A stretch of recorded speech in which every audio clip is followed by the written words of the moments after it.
વચનામૃત ગઢડા પ્રથમનું 26મું. સાચા રસિક ભક્તના લક્ષણ. એવા ભક્તને થતી પ્રાપ્તિ. સંવત 1876ના પોષ સુધી એકાદશીને દિવસ બપોરના સમયે શ્રીજી મહારાજ શ્રી ગઢડા મધ્યે દાદા ખાચરના દરબારમાં ઉગમણે બાર ઓરડાની ઓસરીએ ઢોલિયા ઉપર વિરાજમાન હતા ને માથે ધોળો ફેંટો બાંધ્યો હતો તથા ધોળો ખેસ પહેર્યો હતો તથા ધોળો ચોફાળ ઓઢ્યો હતો તથા બે કાનને ઉપર ગુલદાવદીના મોટા બે પુષ્પ ખોસ્યા હતા તથા પુષ્પનો તોરો પાઘને વિશે ખોસ્યો હતો ને પોતાના મુખારવિંદની આગળ પરમહંસ તથા દેશ દેશના હરિભક્તની સભા ભરાઈને બેઠી હતી ને પરમહંસ તાળ પખાજ લઈને કીર્તન ગાતા હતા. પછી શ્રીજી મહારાજ બોલ્યા છે, હવે કીર્તન બોલવા રાખો ને અમે આ એક વાત રૂપી કીર્તન બોલીએ તે સાંભળો. પછી પરમહંસે કહ્યું છે, હે મહારાજ, બહુ સારું, તમે વાત કરો. પછી શ્રીજી મહારાજ બોલ્યા છે, ભગવાનના રસિક કીર્તન ગાતા ગાતા જો એક ભગવાનના સ્વરૂપમાં જ રસ જણાય તો ઠીક છે, ને જો ભગવાનના સ્વરૂપ વિના બીજે ઠેકાણે રસ જણાય તો એમાં મોટી ખોટ છે. કેમ જે એ ભક્તને જેમ ભગવાનના શબ્દમાં હેત થાય છે ને તે શબ્દમાં રસ જણાય છે, તેમજ ગીત વાજિંત્રના શબ્દમાં અથવા સ્ત્રી આદિકના શબ્દમાં રસ જણાય છે ને હેત થાય છે, માટે એ ભક્તને અવિવેકી જાણવો અને ભગવાન અથવા ભગવાનના સંત તેના જે વચન તેને વિશે જેવો રસ જણાય છે તેવો જ બીજા વિષયના શબ્દમાં રસ જણાય છે. એવી જે એ મૂર્ખતા તેનો ત્યાગ કરવો અને એવી મૂર્ખતાનો ત્યાગ કરીને એક ભગવાનને શબ્દે કરીને જ સુખ માનવું ને એવી જાતનો જે રસિક ભક્ત છે તે ખરો છે. અને જેમ શબ્દ તેમજ સ્પર્શ પણ એક ભગવાનનો જ ઈચ્છે અને અન્ય સ્પર્શને તો કાળો નાગ તથા બળતો અગ્નિ તે જેવો જાણે, ત્યારે તે રસિક ભક્ત સાચો. તેમજ રૂપ પણ ભગવાનનું જોઈને પરમ આનંદ પામે ને બીજા રૂપને તો જેવો નરકનો ઢગલો તથા સડેલ કૂતરું તેવું જાણે, એ રસિક ભક્ત સાચો. તેમજ રસ પણ ભગવાનના મહાપ્રસાદનો હોય તેણે કરીને પરમ આનંદ પામે, પણ બીજા જે નાના પ્રકારના રસ તેને સ્વાદે કરીને આનંદ ન પામે તે રસિક ભક્ત સાચો.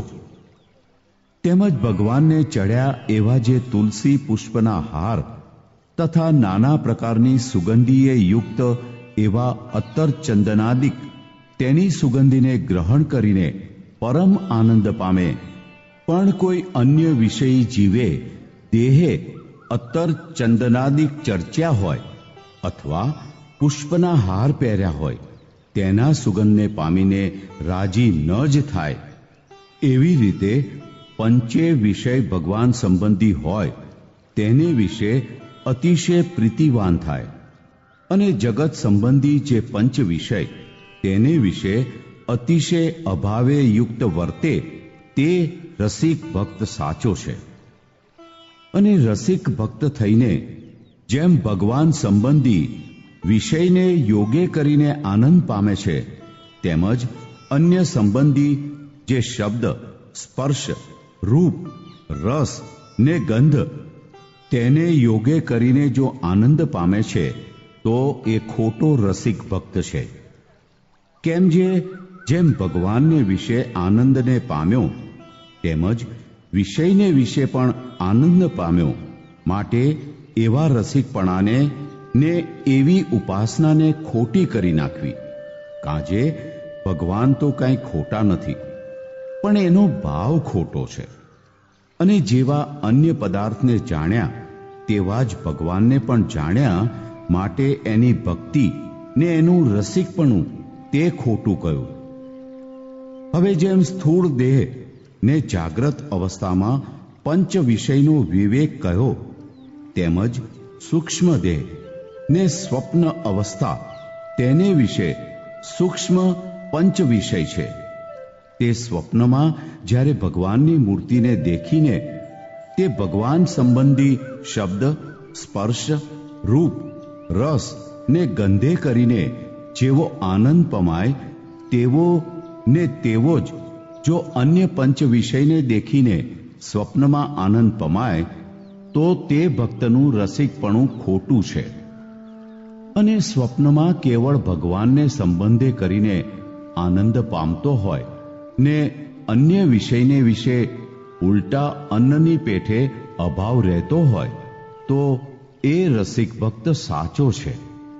અને એમ ન જાણતો હોય તો જે ભગવાન સ્વપ્નમાં દેખાણા તે તો સાચા છે, પણ એ ભક્તને તો જેવો ભગવાનમાં પ્રેમ તેવો અન્ય વિષયમાં પ્રેમ છે, માટે એની સમજણ ખોટી છે. અને એક ભગવાનના સ્વરૂપમાં લોભાઈ રહે ને બીજા વિષયમાં ન લોભાય, તે સમજણ સાચી છે. અને જ્યારે કેવળ ભગવાનનું ચિંતવન રહે છે, ત્યારે ચિંતવન કરતા કરતા શૂન્ય ભાવને પામી જાય છે. ત્યારે એ ભક્તને ભગવાનની મૂર્તિ વિના પિંડ બ્રહ્માંડ કાંઈ ભાસતું નથી. પછી એવા શૂન્યને વિશે ભગવાનની મૂર્તિને જોતા જોતા પ્રકાશ થઈ આવે છે, ને તે પ્રકાશમાં ભગવાનની મૂર્તિ દેખાય છે. માટે એવી રીતે કેવળ ભગવાનના સ્વરૂપમાં પ્રીતિ હોય એ પતિવ્રતાની ભક્તિ છે. અને અમે પણ જ્યારે તમે રસિક કીર્તન ગાઓ છો, ત્યારે આંખો મીચીને વિચારીએ છીએ, તે આવો જ વિચાર કરીએ છીએ. અને અમારો વિચાર થોડો જ છે, પણ ભગવાન વિના તે વિચારમાં બીજું કાંઈ ટકી શકતું નથી. અને ભગવાનના સ્વરૂપમાં જ રસિક પ્રીતિ છે, ને તેમાં જો કોઈ વિષય આડો આવે તો તેનું માથું ઉડી જાય એવો અમારો બળવાન વિચાર છે. અને તમે જેમ કીર્તન જોડી રાખો છો, તેમ અમે પણ આ વાત કરી એટલું એ કીર્તન જોડી રાખ્યું છે. તે તમ આગળ કહ્યું એમ શ્રીજી મહારાજે પોતાનું મીશ લઈને પોતાના ભક્તને અર્થે વાત કરી દેખાડી. ઇતિ વચનામૃત ગઢડા પ્રથમનું 26મું. ગઢડા પ્રથમના 26મા વચનામૃતની રહસ્યાર્થ પ્રદીપિકા ટીકા. આમાં કૃપા વાક્ય એક છે,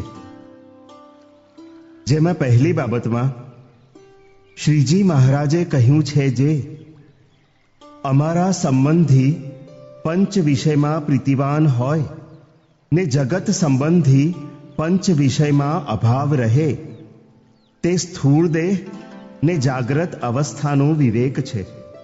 અને સ્વપ્નમાં અમારા સ્વરૂપ વિના એટલે મૂર્તિ વિના બીજા વિષયમાં ન લોભાય, તે સૂક્ષ્મ દેહ ને સ્વપ્ન અવસ્થાનો વિવેક છે. અને કારણ દેહમાંથી પંચ વિષયની સારપ ટાળીને કેવળ અમારી મૂર્તિનું ચિંતવન કરે, તે ચિંતવન કરતા કરતા દેહાદિકની વિસ્મૃતિ થાય, એ કારણ દેહ ને સુષુપ્તિ અવસ્થાનો વિવેક છે.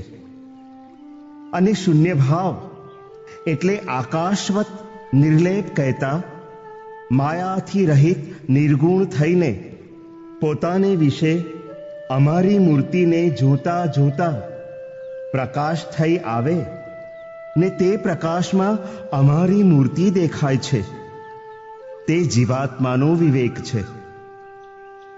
બીજી બાબતમાં અમારી વિશે પ્રીતિમાં કોઈ વિષય આડો ન આવે, તે વિચાર બળવાન છે. ઇતિ ગઢડા પ્રથમના 26મા વચનામૃતની રહસ્યાર્થ પ્રદીપિકા ટીકા સમાપ્ત. વચનામૃત ગઢડા પ્રથમનું 27મું. હૃદયને વિશે ભગવાન નિવાસ કરી રહે તેવી સમજણ. સંતની મોટપનું વર્ણન. સંવત 1876ના પોષ સુધી દ્વાદશીને દિવસ શ્રીજી મહારાજ દિવસ ઉગ્યા પહેલા શ્રી ગઢડા મધ્યે દાદા ખાચરના દરબારમાં પરમહંસની જાયગાને વિશે પધાર્યા હતા ને માથે ધોળો ફેટો બાંધ્યો હતો તથા ધોળો ચોફાળ ઓઢ્યો હતો તથા ધોળો ખેસ પહેર્યો હતો ને ઓટા ઉપર આથમણું મુખારવિંદ રાખીને વિરાજમાન હતા ને પોતાના મુખારવિંદની આગળ પરમહંસની સભા ભરાઈને બેઠી હતી. પછી શ્રીજી મહારાજ અર્ધ ઘડી સુધી તો પોતાની નાસિકાના અગ્ર સામું જોઈ રહ્યા ને પછી બોલ્યા છે, પરમેશ્વરને ભજવાની તો સર્વેને ઈચ્છા છે, પણ સમજણમાં ફેર રહે છે. માટે જેની આવી સમજણ હોય તેના હૃદયમાં ભગવાન સર્વ પ્રકારે નિવાસ કરીને રહે છે.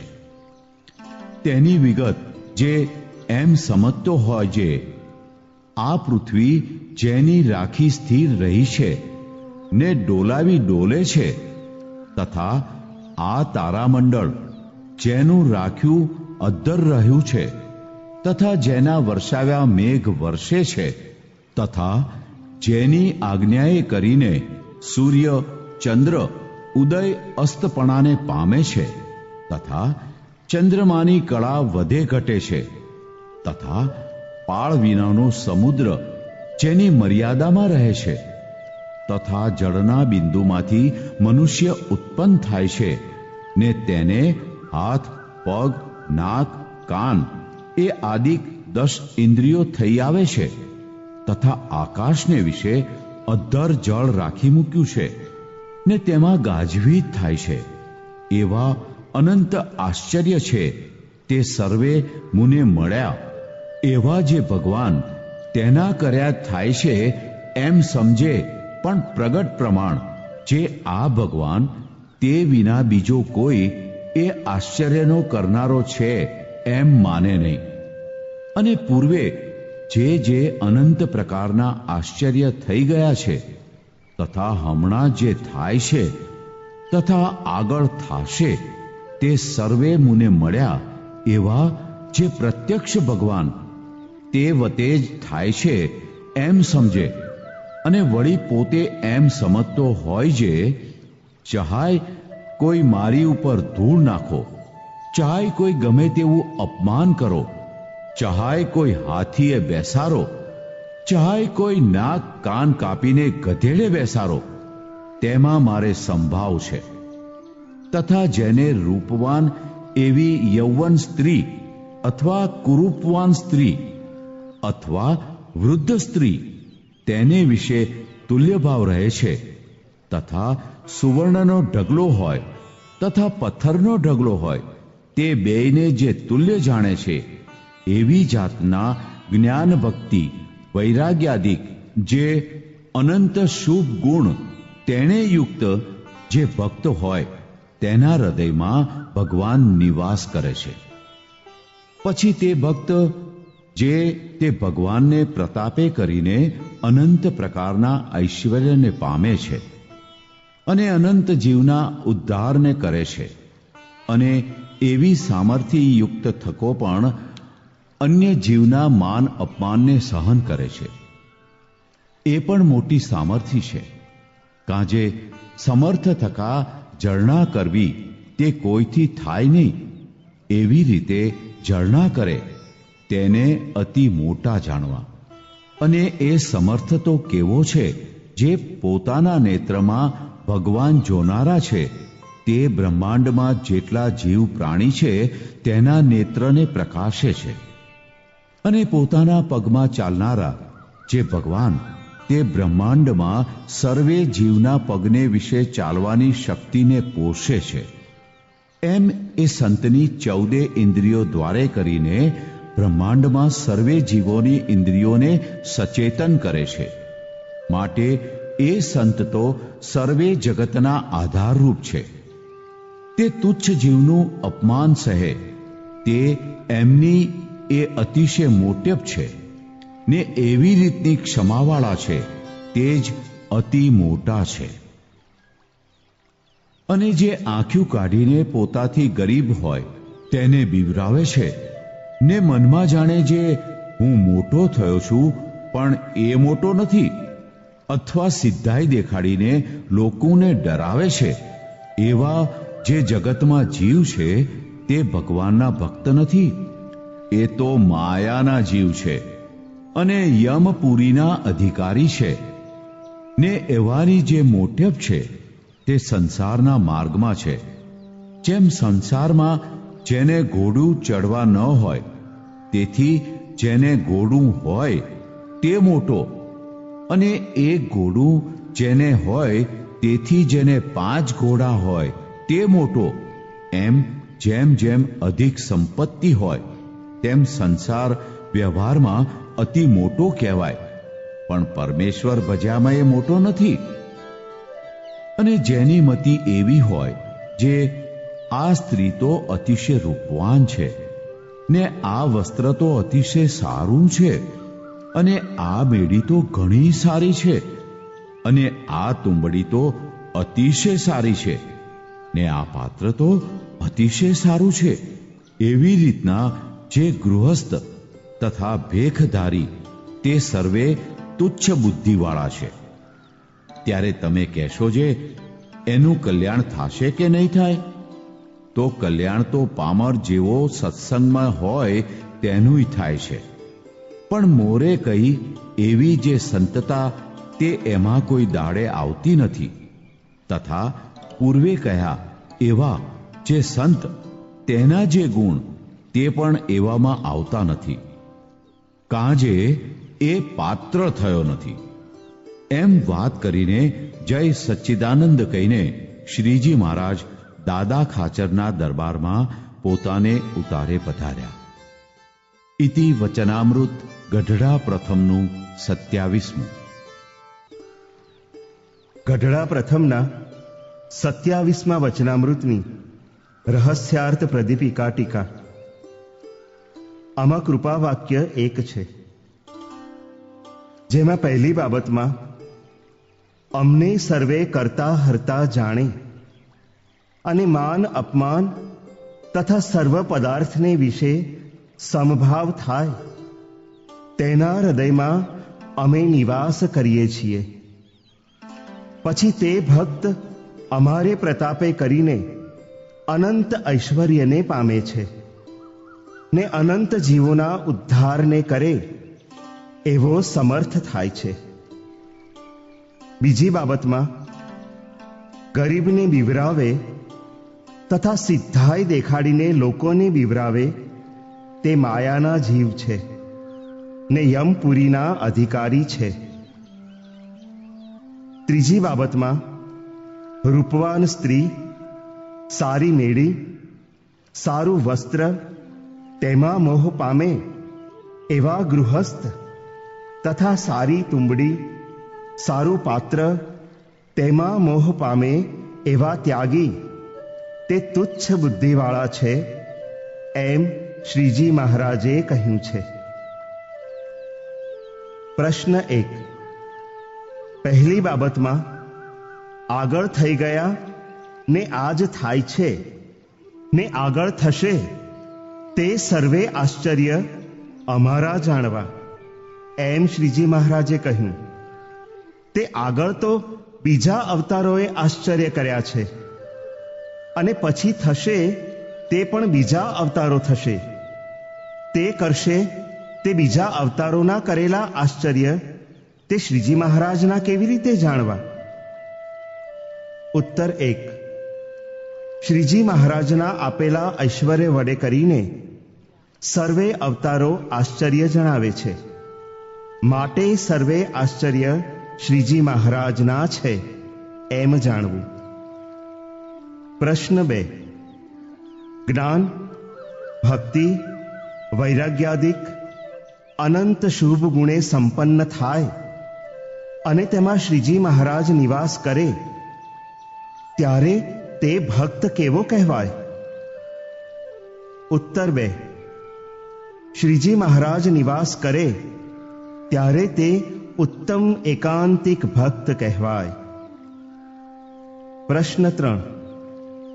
એ સંતને સર્વ જગતના આધારરૂપ કહ્યા, તે આધાર કેવી રીતે સમજવા? અને સર્વની ઇન્દ્રિયોને સચેતન કરે છે એમ કહ્યું, તે કેવી રીતે સમજવું? ઉત્તર 3. આ ઠેકાણે આધારરૂપ એટલે સર્વ જીવ માત્રને આશ્રય કરવા રૂપ કહ્યા છે, પણ ધારણ કરનાર કહ્યા નથી. અને એવા એકાંતિકને વિશે શ્રીજી મહારાજ રહીને તેનો આશ્રય કરનારને પોતાના સ્વરૂપનું જ્ઞાન સમજાવે ને એની ઇન્દ્રિયોને વિષયને માર્ગેથી પાછી વાળીને પોતાને સન્મુખ ચાલવાની સામર્થ્ય આપે છે, એમ સચેતન કરે છે એમ કહ્યું છે. પ્રશ્ન 4. બીજી બાબતમાં ગરીબને દુખાડે તો યમપુરીમાં જાય એમ કહ્યું, અને પ્રથમના 72મા વચનામૃતમાં ગરીબને દુખાડ્યાનું બ્રહ્મ હત્યા જેટલું પાપ કહ્યું છે, તથા વરતાલના 11મા વચનામૃતમાં ગરીબને દુખાડવાથી જીવ નાશ પામે છે એમ કહ્યું છે. તે જે ગરીબને દુખાડવાથી યમપુરીમાં જવાય તે ગરીબ કેવો જાણવો? અને જે ગરીબને દુખવેથી બ્રહ્મ હત્યા જેટલું પાપ થાય તે ગરીબ કેવો જાણવો? અને જે ગરીબને દુખવેથી જીવ નાશ પામે તે ગરીબ કેવો જાણવો? ઉત્તર 4. દબાઈને સામો થઈ શકે નહીં એવા ગરીબને દુખવે તો યમપુરીમાં જાય, અને પહોંચી શકે એવો હોય પણ સ્વભાવે ગરીબ હોય તેને દુખવે તો બ્રહ્મ હત્યા જેવું પાપ થાય. અને સ્વભાવે ગરીબ હોય ને બ્રહ્મચર્ય અહિંસાદિક ધર્મને વિશે અતિશય દ્રઢતાવાળો હોય ને દુખાવનારનું ભૂંડું થવાનો સંકલ્પ પણ કરે નહીં એવા ગરીબને દુખવે તો જીવ નાશ પામી જાય. પ્રશ્ન 5. ત્રીજી બાબતમાં સંતતા કહી તે કેવી જાણવી? અને સંતના ગુણ કહ્યા તે કિયા જાણવા? ઉત્તર 5. સર્વ પદાર્થને વિશે તથા માન અપમાનને વિશે સંભાવ તથા સહનશક્તિ તે સંતતા જાણવી, અને આત્યંતિક કલ્યાણરૂપી પોષણ કરવાની સામર્થ્ય તે સંતના ગુણ જાણવા. પ્રશ્ન 6. સત્સંગમાં પામર જેવો હોય તેનું પણ કલ્યાણ થાય છે એમ કહ્યું, તે પામર જેવો કોને જાણવો? તથા વિષયી તથા મુમુક્ષુ તથા પતિતના કેવા લક્ષણ હોય? ઉત્તર 6. શ્રીજી મહારાજની બાંધેલી પંચવર્તમાનની મર્યાદા યથાર્થ પાળે, પણ સાર અસારનો કંઈ વિવેક ન હોય ને પ્રમાદી હોય ને સત્સંગની સેવા કાંઈ પણ કરે નહીં, અને ધ્યાન ભજન આદિક સાધન કરે નહીં, એ પામર કહેવાય. અને જે પંચવર્તમાનમાં રહીને નવદા ભક્તિ આદિક શ્રીજી મહારાજની પ્રસન્નતાના સાધન કરે અને શ્રીજી મહારાજને પામવાની એટલે આત્માને વિશે દેખવાની ઈચ્છા રાખે પણ તેનો ઉપાય ન કરે તે વિષયી કહેવાય. અને જે પંચવર્તમાનમાં રહીને ધર્મ જ્ઞાન વૈરાગ્ય તથા મહાત્મ્ય સહિત નિષ્કામ ભક્તિ આદિક શ્રીજી મહારાજની પ્રસન્નતાના સાધન કરે અને શ્રીજી મહારાજને પોતાના આત્માને વિશે દેખવાનો અતિ આગ્રહપૂર્વક અભ્યાસ કરે તે મુમુક્ષુ જાણવો. અને જે પંચ વર્તમાનમાં ફેર પાડે તેને તો પતિત જાણવો.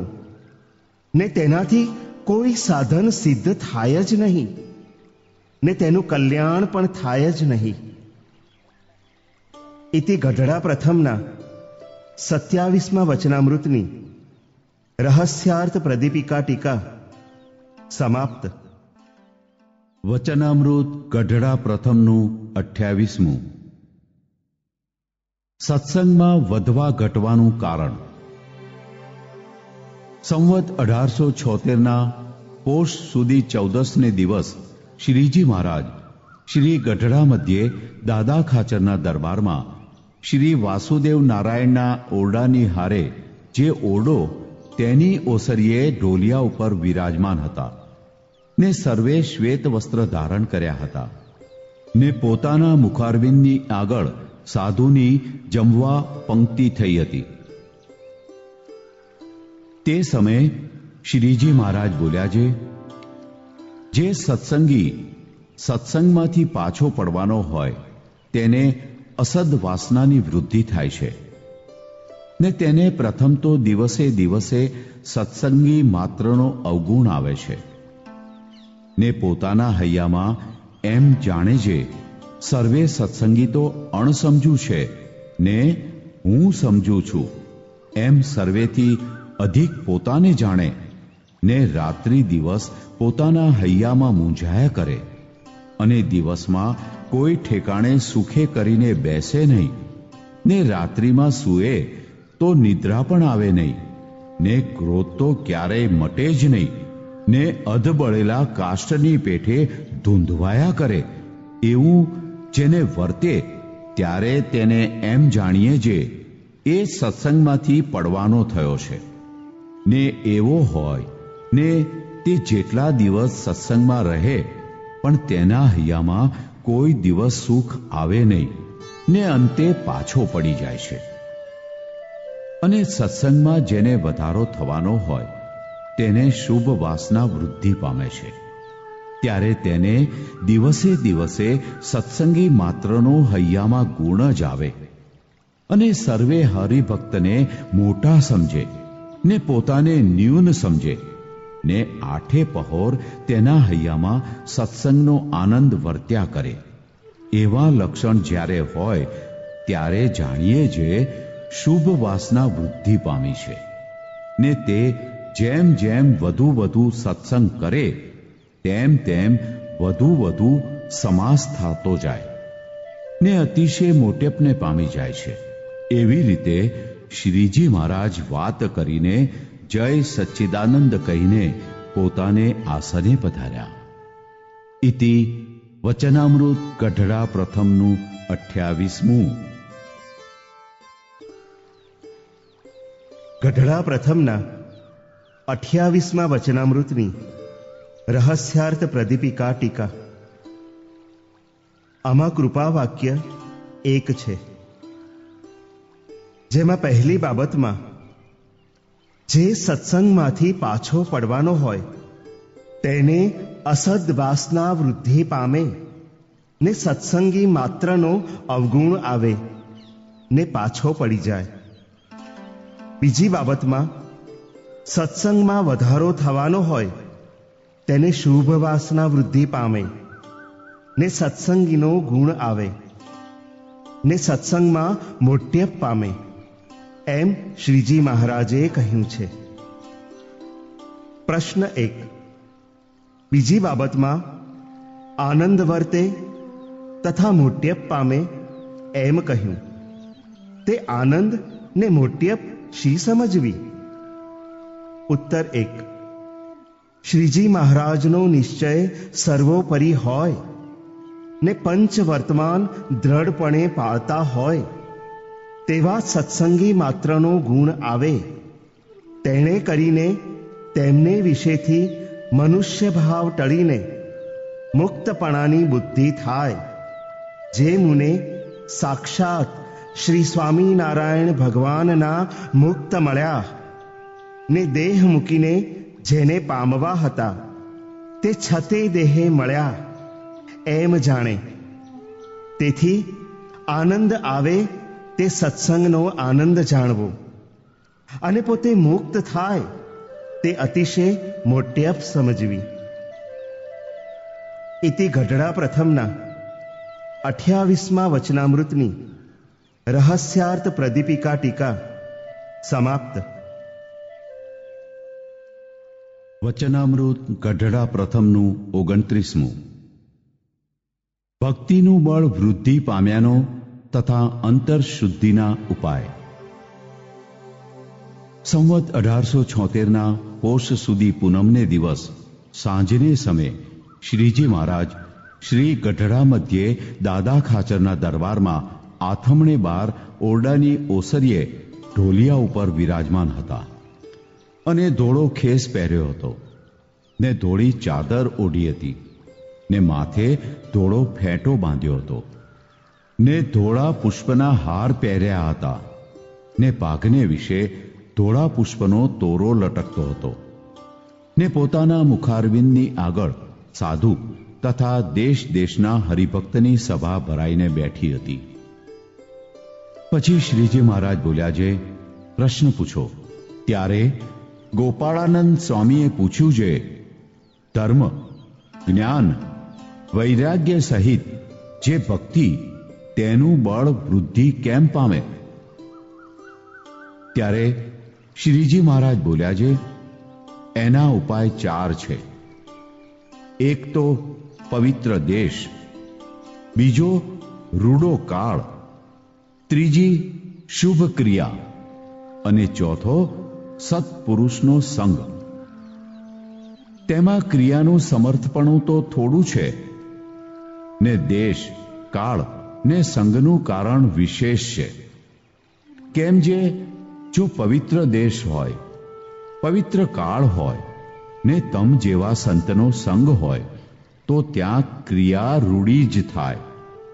અને જો સિંધ જેવો ભૂંડો દેશ હોય તથા ભૂંડો કાળ હોય તથા પાતરિયું ને ભડવા અથવા દારૂ માંસના ભક્ષણ કરનારા તેનો સંગ થાય તો ક્રિયા પણ ભૂંડી જ થાય. માટે પવિત્ર દેશમાં રહેવું અને ભૂંડો કાળ વર્તતો હોય ત્યાંથી આઘું પાછું ખસી નિસરવું અને સંગ પણ પ્રભુના ભક્ત ને પંચ વર્તમાને યુક્ત એવા જે બ્રહ્મવેત્તા સાધુ તેનો કરવો. તો હરિભક્તને પરમેશ્વરની તે ભક્તિનું બળ અતિશય વૃદ્ધિ પામે. એ પ્રશ્નનો એ ઉત્તર છે. પછી મુક્તાનંદ સ્વામીએ પૂછ્યું છે, હે મહારાજ, કોઈક હરિભક્ત હોય તેને પ્રથમ તો અંતર ગોબરું સરખું હોય અને પછી તો અતિશય શુદ્ધ થઈ જાય છે. તે એને કોઈ પૂર્વેનો સંસ્કાર છે તેણે કરીને એમ થયું કે ભગવાનની કૃપાએ કરીને એમ થયું કે એ હરિભક્તને પુરુષ પ્રયત્ને કરીને થયું? પછી શ્રીજી મહારાજ બોલ્યા છે, પૂર્વને સંસ્કારે કરીને જે સારું અથવા નરસું થાય તે તો સર્વે જગતના જાણ્યામાં આવે. જેમ ભરતજીને મૃગલામાં આસક્તિ થઈ એવે ઠેકાણે પ્રારબ્ધ લેવાય. અથવા કોઈ કંગાળ હોય ને તેને મોટું રાજ્ય મળે એવી રીતે થાય તે તો સર્વે જગતના જાણ્યામાં આવે. ત્યારે તેને તો પ્રારબ્ધ જાણવું. અને જે રૂડા સાધુનો સંગ કરે ને પોતે પોતાને વિચારે કરીને જ સારો થાય તે તો એ ભક્તનું પુરુષ પ્રયત્ન કહેવાય.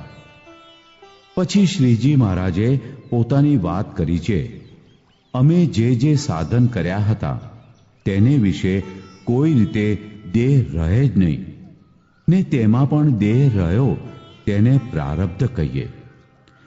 તે શું, તો અમે શ્રી પુરુષોત્તમપુરીમાં રહેતા ત્યારે કેટલાક માસ સુધી તો વાયુ ભક્ષણ કરીને રહ્યા તથા 3-4 ગાઉના પહોળા પટવાળી એક નદી હતી તેને વિશે શરીર તણાતું મેલ્યું તથા શિયાળો, ઉનાળો ને ચોમાસું તેને વિશે છાયા વિના એક કૌપિનભર રહેતા, તથા ઝાડીને વિશે વાઘ, હાથી તથા અરણાપાડા તેની બેડે ફરતા. એવા એવા અનંત વિકટ ઠેકાણા તેને વિશે ફર્યા, તોય પણ કોઈ રીતે દેહ પડ્યો નહીં. ત્યારે એવે ઠેકાણે તો પ્રારબ્ધ લેવું અને પોતાને વિચારે કરીને પોતાને સમાસ થાય તેને તો પુરુષ પ્રયત્ન કહીએ. એમ વાત કરીને જય સચ્ચિદાનંદ કહીને શ્રીજી મહારાજ હસતા હસતા પોતાને આસને પધાર્યા. ઇતિ વચનામૃત ગઢડા પ્રથમનું 29મું. ગઢડા પ્રથમના 29મા વચનામૃતની રહસ્યાર્થ પ્રદીપિકા ટીકા. આમાં પ્રશ્ન 2 છે, જેમાં પહેલી બાબતમાં દેશ કાળાદિક સારા સેવે અને પંચ વર્તમાને યુક્ત એવા બ્રહ્મવેત્તા સાધુનો સંગ કરે તો અમારી ભક્તિનું બળ અતિશય વૃદ્ધિ પામે છે. બીજી બાબતમાં પૂર્વનું પ્રારબ્ધ તથા અમારી ને અમારા મુક્તની કૃપા તથા પુરુષ પ્રયત્ન એ 3 પ્રકારે અંતર શુદ્ધ થાય છે, એમ શ્રીજી મહારાજે કહ્યું છે. પ્રશ્ન 1. ઘણાક વચનામૃતોમાં દેશ કાળાદિક કહ્યા છે, તે કેવા કેવા પ્રકારના જાણવા? ઉત્તર 1. પ્રથમના બીજા વચનામૃતમાં રૂપવાન સ્ત્રીનો એકાંતમાં યોગ થાય ને ધર્મમાંથી પાડવાનો આગ્રહ કરે તથા આજ્ઞા વિરુદ્ધ ઘણુંક ધન પ્રાપ્ત થતું હોય તે કઠણ દેશકાળ કહ્યા છે. અને આમાં પહેલા પ્રશ્નમાં ધર્મવાળા ભગવાનના ભક્ત રહેતા હોય તે સ્થળને પવિત્ર દેશ કહ્યો છે, અને કોઈ પ્રકારનો ઉપદ્રવ ન હોય તે પવિત્ર કાળ કહ્યો છે. અને શ્રીજી મહારાજના એકાંતિક સંતનો સંગ હોય તે પવિત્ર સંગ કહ્યો છે.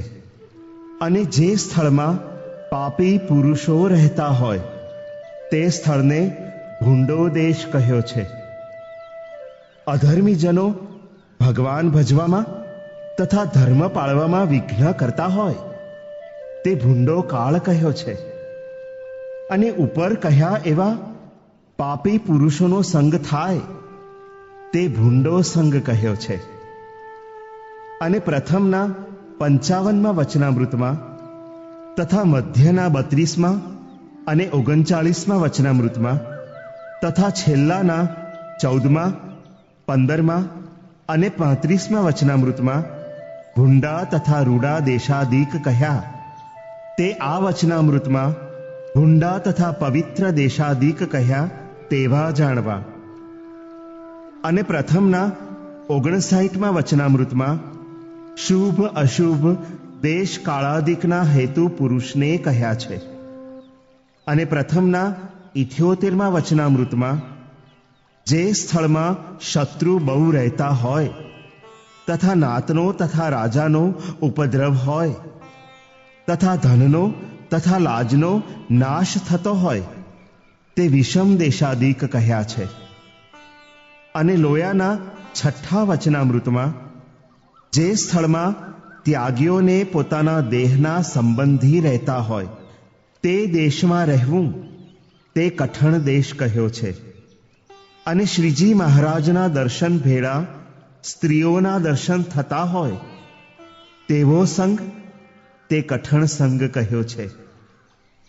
અને મંદિરો આદિક કારખાના થતા હોય તેમાં સ્ત્રીઓ વારંવાર જોવામાં આવે તે કઠણ ક્રિયા કહી છે. ને જે સ્થળમાં મારકૂટ થતી હોય તેને વિષમ કાળ કહ્યો છે. અને લોયાના 10મા વચનામૃતમાં કાળ કહ્યો તે પ્રથમના 78મા વચનામૃતમાં કહ્યો તેવો જાણવો.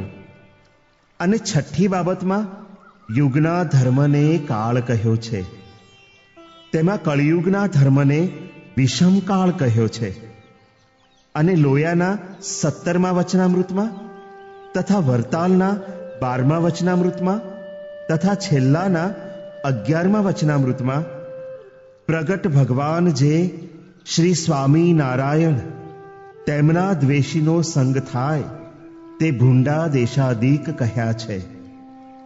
અને મધ્યના 51મા વચનામૃતમાં શ્રીજી મહારાજની બાંધેલી મર્યાદામાં રહે તે રૂડા દેશાદીક કહ્યા છે અને મર્યાદાથી બહાર વર્તે તે ભૂંડા દેશાદીક કહ્યા છે.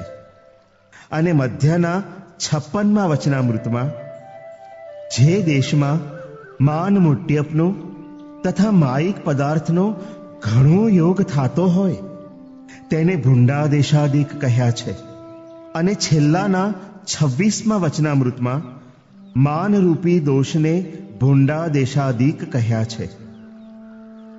પ્રશ્ન 2. બીજા પ્રશ્નમાં હસતા હસતા પધાર્યા એમ કહ્યું તે હસવાનું શું કારણ હશે? ઉત્તર 2. અમારો દેહ પ્રારબ્ધે કરીને રહ્યો એમ કહ્યું, તેથી કેટલાક શ્રીજી મહારાજને પ્રારબ્ધ છે એમ સમજ્યા, તેથી હસ્યા, જે અમારે માથે પણ પ્રારબ્ધ ઠરાવ્યું. ઇતિ ગઢડા પ્રથમના 29મા વચનામૃતની રહસ્યાર્થ પ્રદીપિકા ટીકા સમાપ્ત. વચનામૃત ગઢડા પ્રથમનું 30મું. ઘાટ સંકલ્પનો દંશ બેસવા ન બેસવાનું કારણ. ઘાટની નિવૃત્તિનો ઉપાય.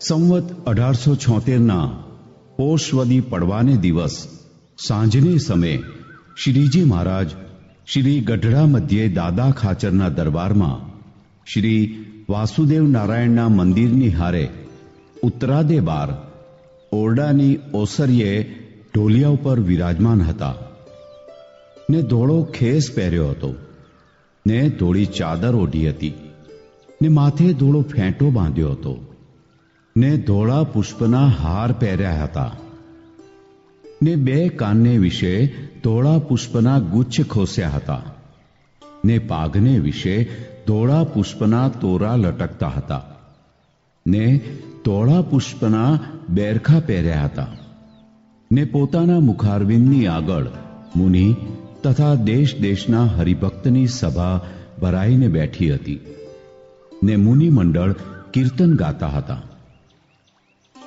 પછી શ્રીજી મહારાજ બોલ્યા છે, હવે તો પ્રશ્ન ઉત્તર કરો.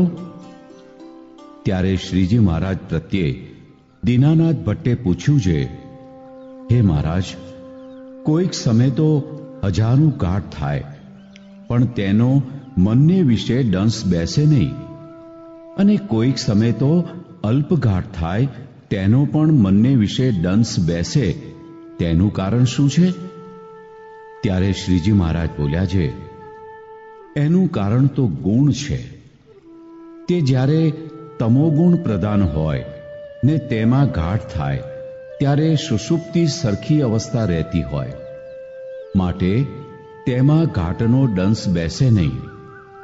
અને જ્યારે સત્વગુણ વર્તતો હોય ત્યારે પ્રકાશ જેવું વર્તે ને તે સમયે જે ઘાટ થાય તેને વિચારે કરીને ખોટા કરી નાખે, માટે તે ઘાટનો પણ દંશ બેસે નહીં. અને જ્યારે રજોગુણ વર્તે ત્યારે જે ઘાટ થાય તેનો મનને વિશે દંશ બેસે, માટે દંશ બેસે છે ને નથી બેસતો તેનું કારણ તો ગુણની વૃત્તિ છે.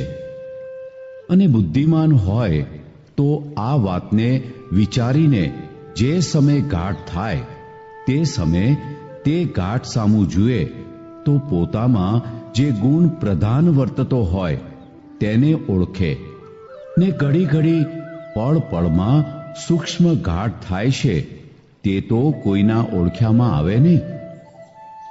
ને તમ જેવો કોઈક બુદ્ધિમાન હોય તો આખા દિનમાં 2, 3, 4 સ્થૂળ ઘાટ થાય તે તેના ઓળખ્યામાં આવે. અને જે ગુણને પ્રધાનપણે પોતામાં ઘાટ થતા હોય તે સામી દ્રષ્ટિ રાખે અને સત્સંગમાં જે ભગવાનની વાર્તા થાય તેને ધાર્યા વિચાર્યા કરે તો આ સત્સંગનો પ્રતાપ એવો છે જે ગુણના ઘાટ થતા હોય તે ઘાટની તેને નિવૃત્તિ થઈ જાય છે ને નિરુત્થાન થઈને અખંડ પરમેશ્વરના સ્વરૂપનું ચિંતવન થાય છે. અને સત્સંગ વિના તો બીજા કોટી સાધન કરે પણ તેને ઘાટની તથા રજોગુણ આદિ ગુણની નિવૃત્તિ થાય નહીં. અને જો નિષ્કપટપણે કરીને સત્સંગ કરે ને પરમેશ્વરની વાર્તાને ધારે વિચારે તો એ મલિન ઘાટનો નાશ થાય છે. માટે સત્સંગનો પ્રતાપ તો અતિશય મોટો છે. અને બીજા સાધન છે તે કોઈ સત્સંગ તુલ્ય થાય નહીં. કાજે કોઈ સાધને કરીને જે ઘાટની નિવૃત્તિ નથી થતી તેની નિવૃત્તિ સત્સંગમાં થાય છે. તે કારણપણા માટે જેને રજોગુણ સંબંધી મલિન ઘાટ ટાળવા હોય તેને મન, કર્મ, વચને નિષ્કપટપણે સત્સંગ કરવો તો સત્સંગના પ્રતાપથી એ ઘાટની નિવૃત્તિ થઈ જશે. ઇતિ વચનામૃત ગઢડા પ્રથમનું 30મું.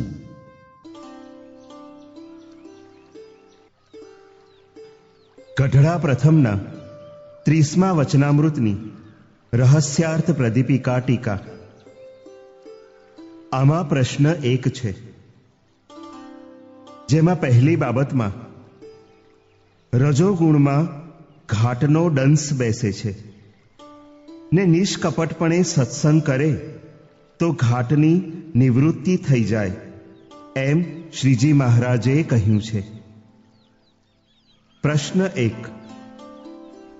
અમારી વાર્તાને વિચારે તો ઘાટ ટળી જાય એમ કહ્યું, તે વાત શી જાણવી? ઉત્તર 1. શ્રીજી મહારાજના મહિમારૂપ વાર્તા જાણવી. તે મહિમા એવો જાણવો જે શ્રીજી મહારાજને જીવ, માયા, ઈશ્વર, બ્રહ્મ ને અક્ષર એ સર્વેના કર્તા, નિયંતા, આધાર, સર્વેને સુખના દાતા ને જેની સત્તાના પ્રતાપથી મૂળ અક્ષર કોટી આદિક અનંત ઐશ્વર્યાર્થીઓ તે બ્રહ્માંડોની ઉત્પત્ત્યાદિક કરે છે એવા અતિ સમર્થ ને સર્વ સુખમય મૂર્તિ શ્રીજી મહારાજને જાણે. આવો મહિમા વિચારે ત્યારે બીજેથી પ્રીતિ ટળીને એક શ્રીજી મહારાજને વિશે જ પ્રીતિ થાય ને નિરુત્થાન થવાય ને શ્રીજી મહારાજનું અખંડ ચિંતવન થાય. ઇતિ ગઢડા પ્રથમના 30મા વચનામૃતની રહસ્યાર્થ પ્રદીપિકા ટીકા સમાપ્ત.